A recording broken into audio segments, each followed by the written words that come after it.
నమస్తే ఫ్రెండ్స్, నా పేరు యుగంధర్. నా చిన్నప్పటి జ్ఞాపకాలు మీతో పంచుకుంటున్నాను ఫ్రెండ్స్.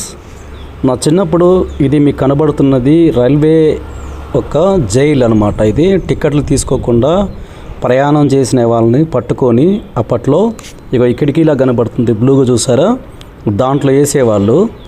అయితే ఇది చాలా ఎత్తులో ఉండేది. అప్పుడు ఈ మట్టి పోసి పోసి అదంతా కిటికీ దాకా వచ్చింది. చిన్నప్పుడు మేము వీటిని నడుచుకుంటూ పోయేటప్పుడు ఆ లోపల ఉన్న దొంగలు వాళ్ళు ఏం చేసేవాళ్ళు అంటే మమ్మల్ని టిఫిన్లు అవి తెమ్మని పిలిచేవాళ్ళు మమ్మల్ని. ఇది రామాలయం టెంపుల్ ఫ్రెండ్స్. ఈ రైల్వే జైలుకి పక్కన ఆనుకొని రైల్వే ఒక రామాలయం టెంపుల్ ఉంటుంది, ఫేమస్ ఇది. నా చిన్నప్పుడు ఇక్కడ నాటకాలు అవి వేస్తుండేవాళ్ళు. ఇక్కడ పొద్దున సాయంత్రం పూజలు చేసి పులిహార పెడుతున్నప్పుడు అక్కడికి పోయేవాళ్ళం ఫ్రెండ్స్. కేవలం పులిహార కోసం, దద్దోజనం కోసం పోతుండేవాళ్ళం. ఇక్కడ గోడలు కనబడుతున్నాయి సారా, ఈ గోడలు అప్పుడు చాలా పెద్దగా ఉండేవి. ఇవన్నీ కొట్టేసారు, ఇప్పుడు మామూలుగా కట్టారు.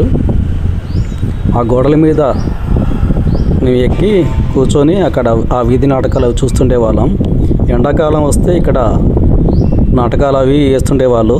ఎక్కువగా పౌరాణిక నాటకాలు, చింతామణి నాటకాలు అవి చేస్తుండేవాళ్ళు. ఇవి నా చిన్నప్పటి జ్ఞాపకాలు friends. Thank you friends. Video నచ్చితే లైక్